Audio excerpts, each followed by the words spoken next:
All right, guys, you are going to now take notes on the first section of Unit 1, which is on expressions. So, expressions, this is Learning Target. That's what LT stands for, Learning Target 1A. I can translate words into algebraic expressions. Okay, so you guys need to write down everything that you see on the screen. Feel free to pause or stop if you need to have more time to write down the information that you see on the screen, and then you can start play again when you're ready to move forward. You will be required to submit your notes in Canvas for a grade, so please be sure to take good notes. Whatever you see on my screen, you should have on your paper. All right. So let's start with some vocabulary. Okay.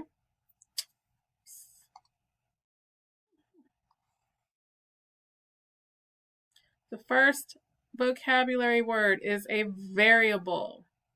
A variable, which is a symbol that represents a number. So in algebra, we tend to use letters of the alphabet to represent variables. So it's unknown, it's an unknown number that we don't know yet. So for example, you might see X, you might see Z, you might see Y. Any letter of the alphabet can be considered a variable. Okay, these are just some examples. All right. So the next vocabulary word is coefficient. Coefficient. All right, so a coefficient is a number placed before a variable and multiplies the variable. So in this example, it could be a whole number or an integer such as 2. 2 is the coefficient here in this first example, 2x. It can be a fraction, so 1/2 of x, right? 1/2, that's the coefficient. It could also be a decimal, so 0.387y, right? And so it also says in the definition that the coefficient multiplies the variable. So you see that there's no space here in between the coefficient and the variable. They're connected to each other, right? So that's telling us that we're multiplying 2 times x. Even though you don't see a symbol there, we're multiplying 2 times x. Or we're multiplying 1/2 times x. Or we're multiplying 0.387 times y. The coefficient multiplies the variable. All right, next, the next vocabulary word is expressions. Expressions. An expression consists of numbers, variables, and math operation symbols that are grouped together. Okay, so there are no equal signs in expressions because it's not something equal to something else. It's just a mixture of numbers, variables, and math operation symbols that are grouped together. So for example, we have x plus 6.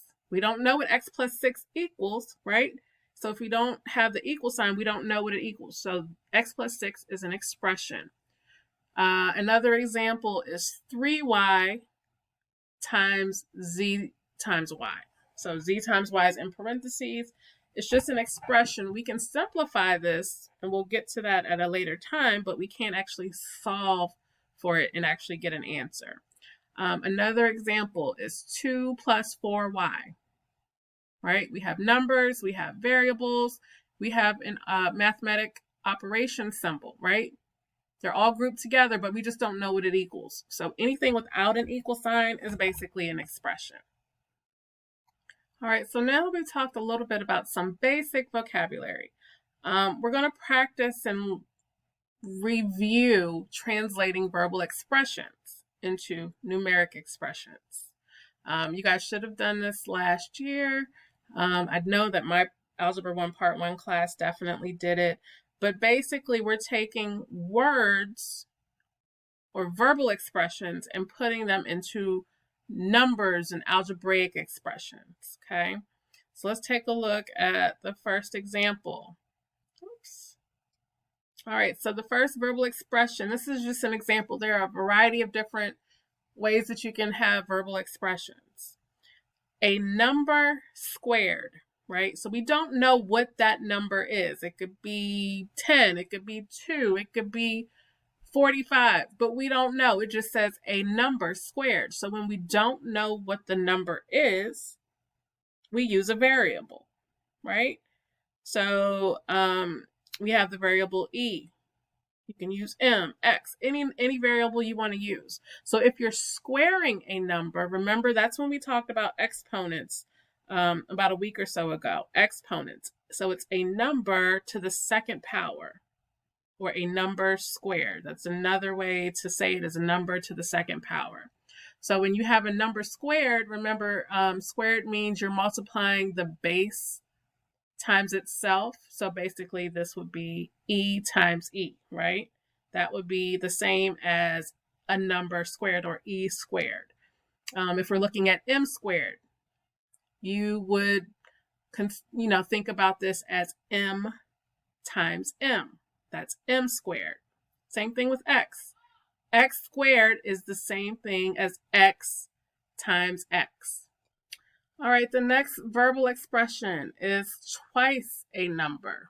So when we see twice, twice is going to tell us 2 times something. Twice is 2 times a number. Like if you have twice as many Takis as I do, you have 2 times the number of Takis that I have.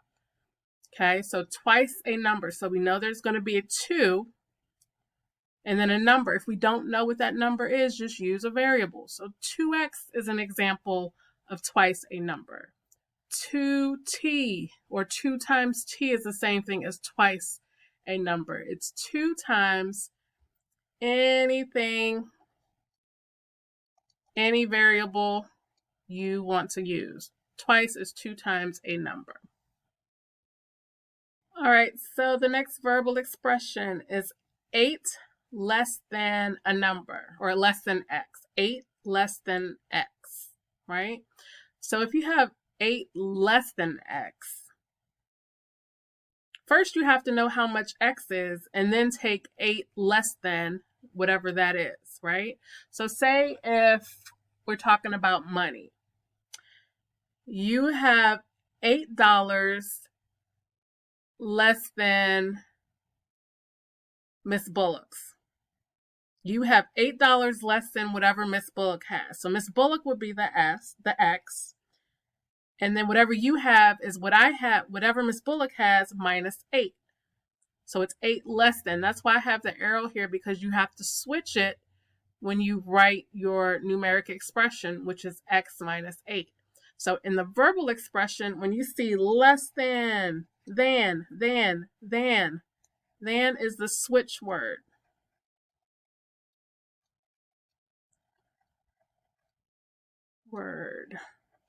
So that means you have to switch whatever number comes before x with the number with x, or whatever the variable is, right? So in our numeric expression, the x comes first, and then it's less than, so you're subtracting. Subtraction is less, and then 8. Whatever I have, Miss Bullock has, you're going to take 8 away from that, and that's going to be what you have. That less than gets tricky.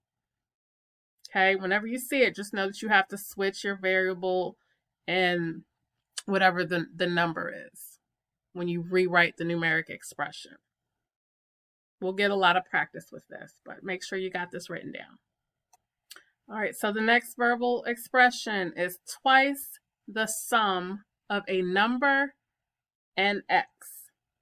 So this is a lot of words, and we just got to kind of break it down, right? So remember, we talked about this before. Twice means 2 times something. You're multiplying 2 times something, right? So that something you're multiplying by 2, it's the sum of a number in x. So you know that sum means addition, right? We're adding something. We're adding a number and x. So in this example, a number is going to represent the variable r. Well, you can have 2 different variables in your expression. So you're going to add a number r and x. Now to write this algebraically, we have 2, and then when you put something in parentheses next to the number or the coefficient, that's multiplication, right? When you're grouping a coefficient in parentheses, you're multiplying. So 2 times or 2 multiplied by the sum of r and x. We're adding r plus x, and then we're going to multiply 2 times whatever r plus x equals, right? We're following the rules of the order of operation. All right, so the final verbal expression that we're going to review is the quotient of n and r. So let's break this down. Quotient tells us we're going to do what operation? We're going to do division. Quotient is you're dividing something. So we're dividing n and r. So that's how we write this. We have our division sign, and we're dividing n and r. So n divided by r is how you would translate this verbal expression into a numeric expression. These are all of your notes. You can now return to Canvas and complete the next assignment. Just click Next in Canvas and it'll take you directly to the next assignment for you to complete once you're done with your notes.